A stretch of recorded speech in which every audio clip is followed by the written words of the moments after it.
Hello everyone, my name is Olivia, and today I'm going to be matching words that you have given me to books that I would recommend. So I went over onto my Instagram and I asked people to send in random words that they thought of, and I would recommend them a book based on the word that they sent in. This is a good reminder to let you know to follow me over on Instagram. I'm very active over on my stories and I post all the time, every single week, so if you want to see more content that you won't see here, go follow me over on Instagram. So on my Instagram stories, a bunch of people sent in so many good words, and I wanted to recommend books that remind me of those words. It's a very simple concept, and let's get right into it. A popular word that I got very often was the word cozy, and I love the word cozy. I use it so often. I try and live my coziest life, and I have two books that I have to recommend that give me very cozy vibes. One is The Forest of Wool and Steel. This is a Japanese fiction following a man who is trying to learn how to become a piano tuner. It is just such a cozy read that really warmed my heart and reminded me of my own love for pianos, even though I don't know how to play them. It is so warm, it is so cozy, it is such a simple story that doesn't necessarily have a plot to it. It simply follows a man who loves fixing pianos. And if that sounds right up your alley, then I would highly recommend it. Another book that gives me super cozy vibes is Little Women. Little Women is a hunker of a book, but it follows these four sisters as they are transitioning from their girlhood into their womanhood.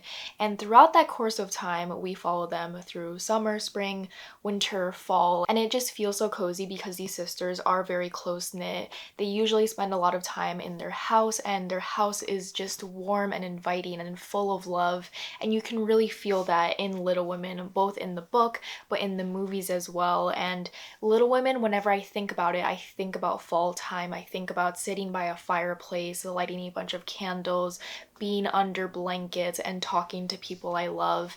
And that's exactly what the book feels like as well. It just feels like a cozy, warm hug while also being very bittersweet and also just very moving. The next word that someone sent in was serendipity, and it's the occurrence and development of events by chance in a happy or beneficial way. And a book that reminded me of the word serendipity is A Sky Painted Gold. This book reminds me of the word serendipity because we follow our main character Lou, who comes from a very normal family when they infiltrate the Cardew's family. One night she goes over to their property where they throw tons of parties similar to Gatsby, and she is hiding in a tree and she is looking at this beautiful party full of beautiful people, and eventually she gets invited into their life very serendipitously, and she gets thrust into this world of glitz and glamour and secrets, and she is forever changed by these siblings due to this very chance encounter where she snuck into their party, they saw her and they invited her into their world, and she was just forever altered by that one experience. This is definitely a book that is perfect for the fans of The Great Gatsby.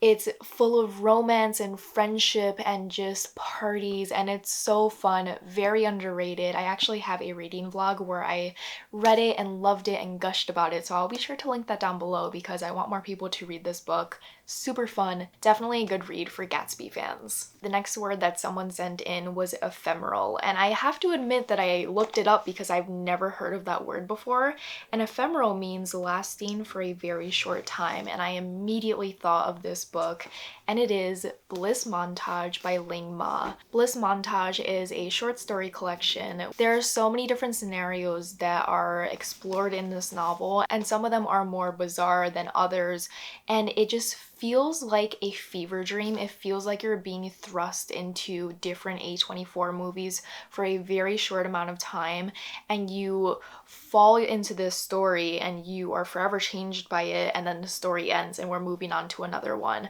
I'm not a big fan of short story collections, which is why you don't see them often on my channel, but I greatly enjoyed Bliss Montage. There was just something different about it. It just hit different while also being a perfect commentary of society and technology and just the way that we live today, and I greatly enjoyed it. I also think the cover is absolutely stunning, so if you're very unsure about short story collections and you don't know if you want to dive into one, I think this is a good one to start off with. If you are a fan of A24 movies, if you're a fan of bizarre reads, definitely a really fun read. They last for a very short amount of time, but they really stick in your mind after you read them. Another word that someone sent in was wanderlust. Wanderlust is the strong desire to travel, and one novel that reminded me of travel and somewhere that I want to go is 3 o'clock in the morning.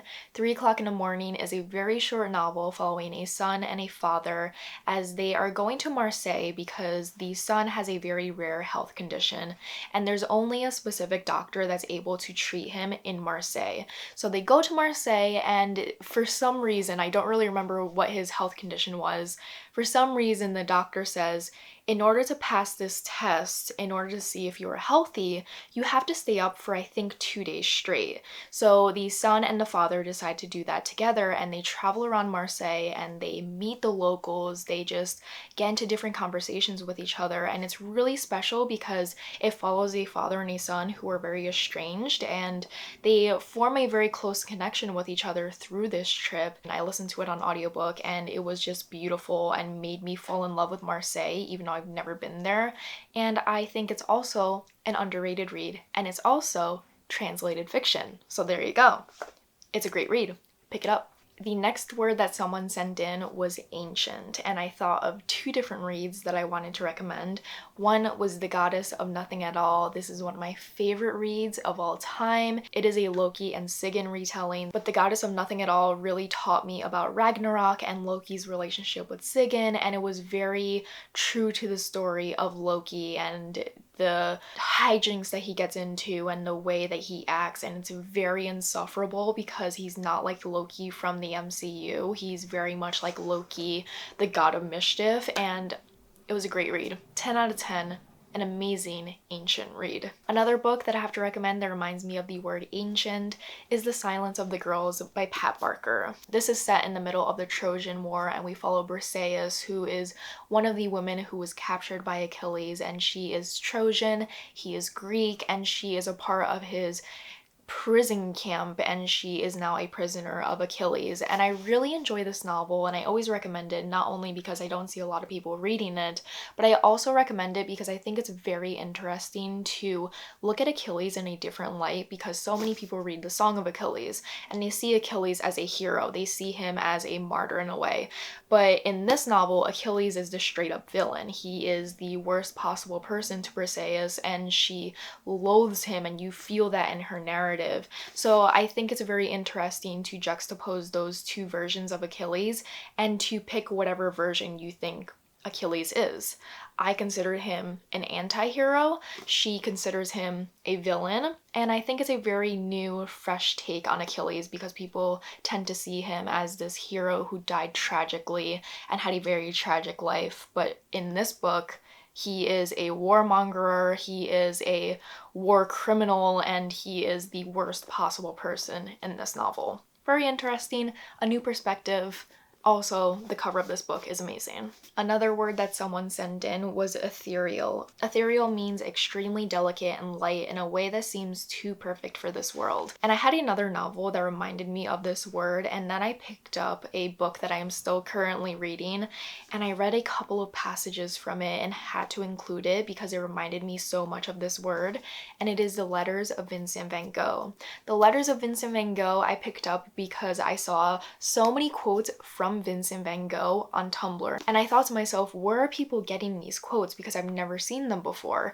And I found out it was from this collection of letters that he sent primarily to his brother. I'm not sure if he writes letters to other people in this novel because, again, I'm only this much through it, but I had to recommend it either way because from the amount of letters I have read already, Vincent van Gogh is probably one of the prettiest writers that I have ever read in my entire life. He has a way with words, and he's so passionate and so full of life and just wonder, and it's so beautifully wrapped up in these letters that are simply sent over to his brother. One quote from his letter says, "Let us but go forth quietly, testing everything and holding fast to what is good, and trying all the time to learn more of what is useful and adds to our experience." And one quote that actually made me cry because it was just so beautiful and so profound and yet so relatable that I was like struck by it because I'd never expected him to be such a deep writer. And it says, there may be a great fire in your soul,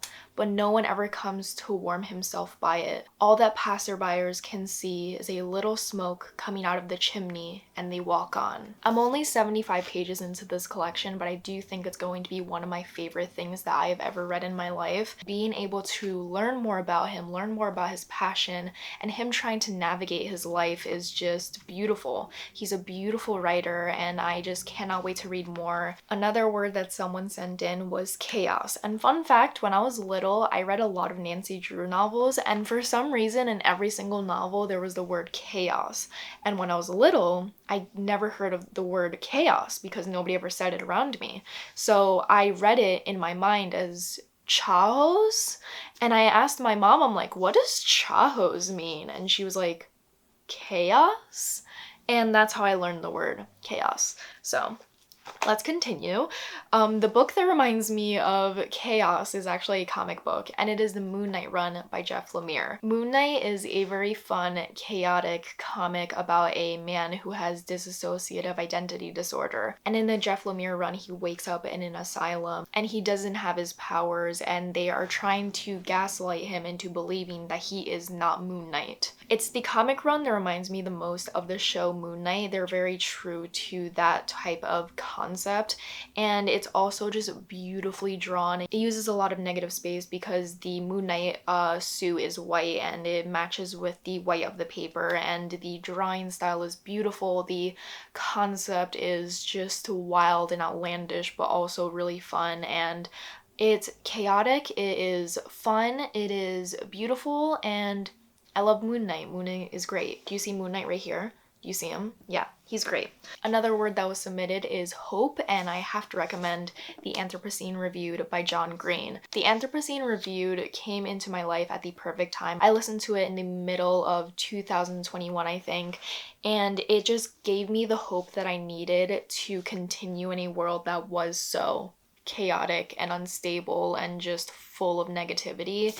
The Anthropocene Reviewed is a very fun essay collection. It talks about a bunch of different topics that John Green is fascinated by, and he rates them on a scale of 1 to 5. So he rates things like the QWERTY keyboard, sunsets, Canadian geese, to the penguins of Madagascar. John Green just has a way with words and reminding you of the beauty of humanity. Coming from a very realistic person who feels somewhat more negative than John Green, this really helped me see the beauty of life itself and was the perfect thing that I needed to feel hopeful. So highly recommend this. Highly recommend the audiobook as well because he narrates it and it just feels so much more personal and was just a very engaging read. But also I think reading it physically would be beautiful because you can highlight your favorite passages and annotate it, and either way, read it. The next word that someone sent in was loneliness, and I have to recommend The Memory Police by Yoko Ogawa.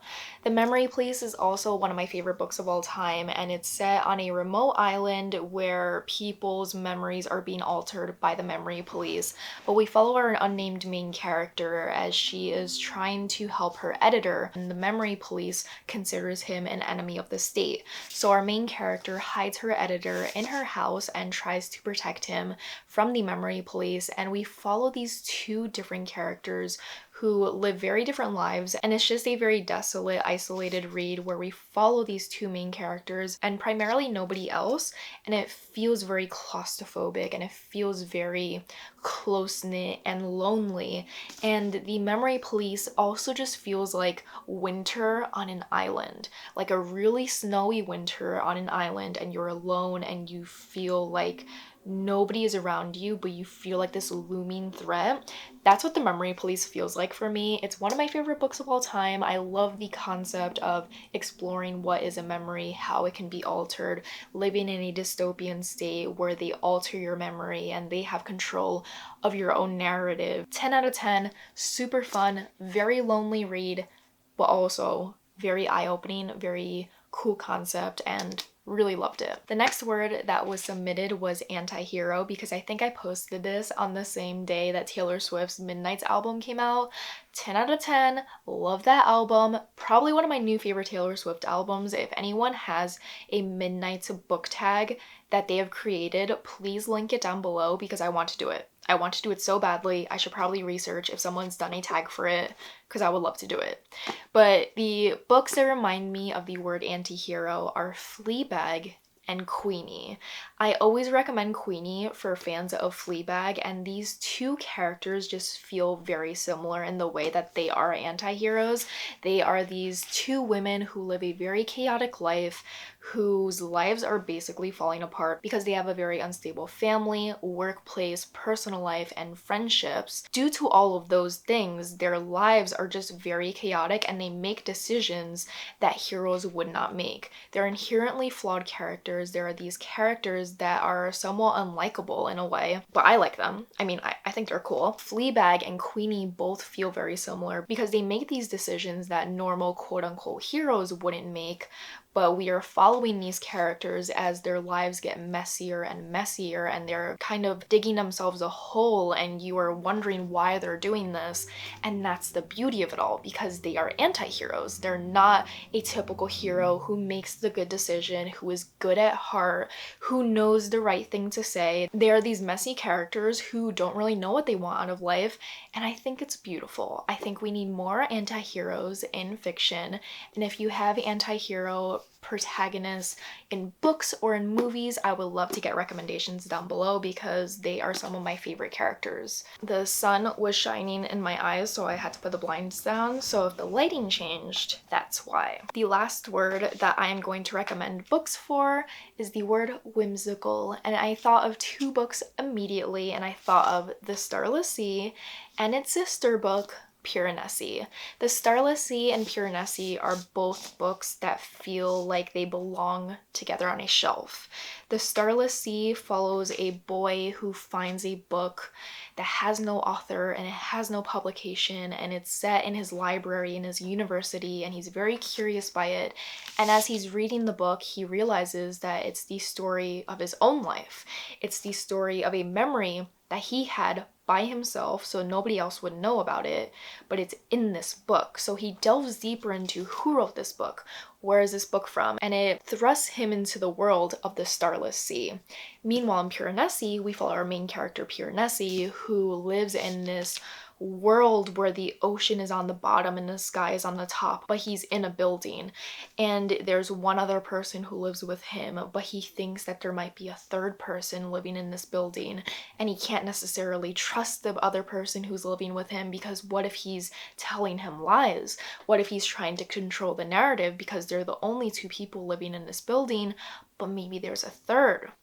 Both of these books are whimsical because they have very outlandish, very big concepts, but they're written in such a beautiful, lyrical, atmospheric way that you just cannot get enough of. These two books are some of the prettiest books I have ever read, and they just have these very unique concepts that feel Alice in Wonderland-esque in a way, and it's really beautiful, it's whimsical. What more can you ask for? Read these two books. And also, this cover is beautiful. Why wouldn't you want a copy of The Starless Sea? I feel like a salesman. Who wouldn't want a copy of The Starless Sea? Look at this, it's beautiful. Anyway, I'm getting like more unhinged as the video goes on. That's it. That's the end of this video. If you liked this video and you want me to do one for movies and TV shows, please let me know because that's on the back of my mind and I'm thinking I might do it either way. Let me know if you have any recommendations for anti-heroes and cozy reads. If you have not followed me over on TikTok or Instagram, all my social media links are down below. If you have made it this far in the video, leave a brown heart emoji to match my outfit. And if you have made it this far in the video, thank you so much. I hope you really enjoyed it. I had a lot of fun filming this, and I think it's a really fun concept. You can do it over and over again because people are always going to send you different words. Thank you for watching, and I will see you in another video very soon. Bye!